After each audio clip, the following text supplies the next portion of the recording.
بسم الله الرحمن الرحيم ويل للمطففين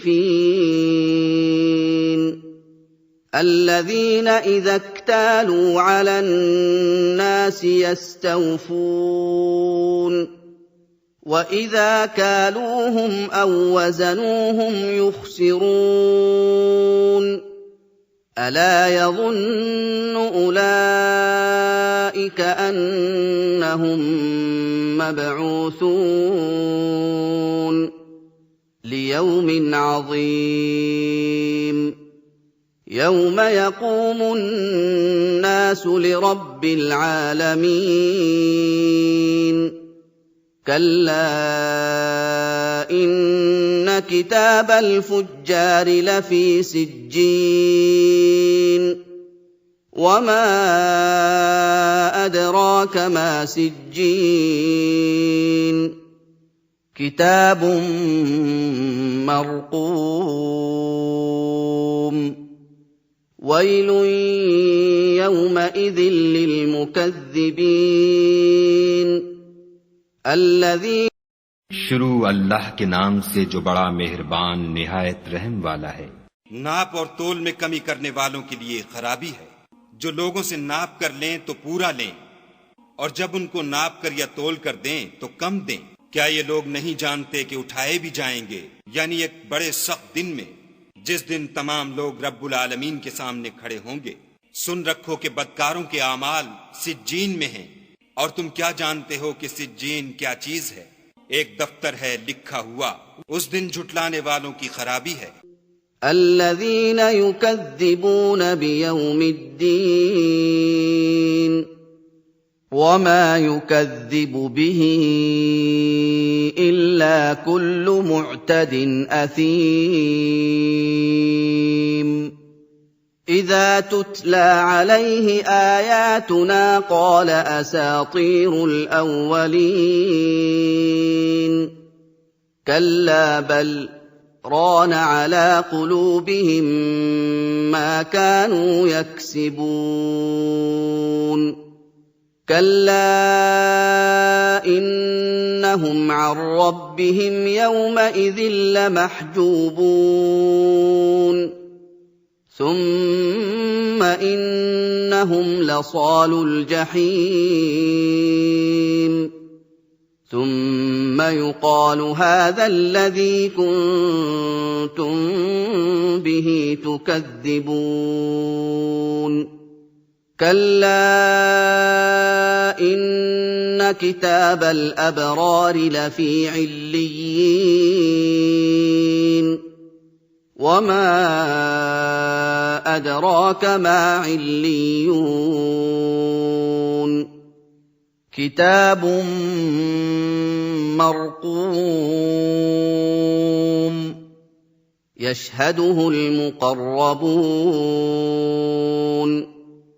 إن الأبرار لفي نعيم على الأرائك ينظرون تعرف في وجوههم نضرة النعيم يسقون من رحيق مختوم यानी जो इंसाफ के दिन को झुटलाते हैं, और उसको झुटलाता वही है जो हद से निकल जाने वाला गुनाहगार है।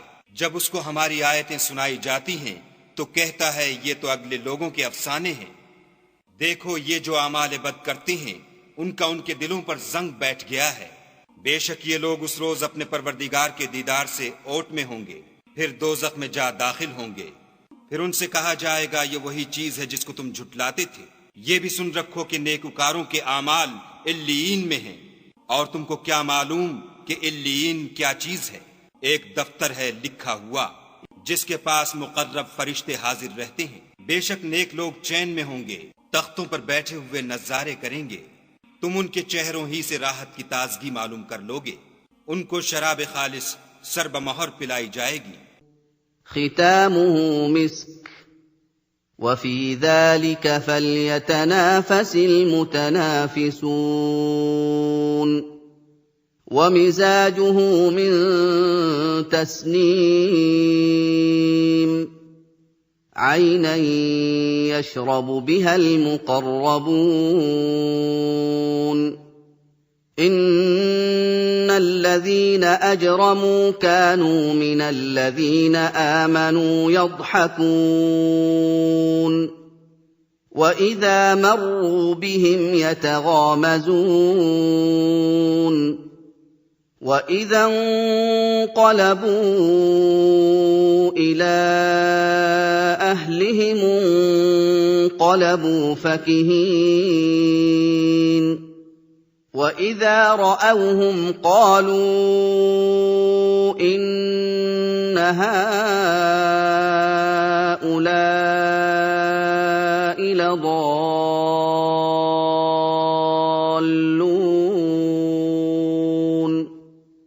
وما أرسلوا عليهم حافظين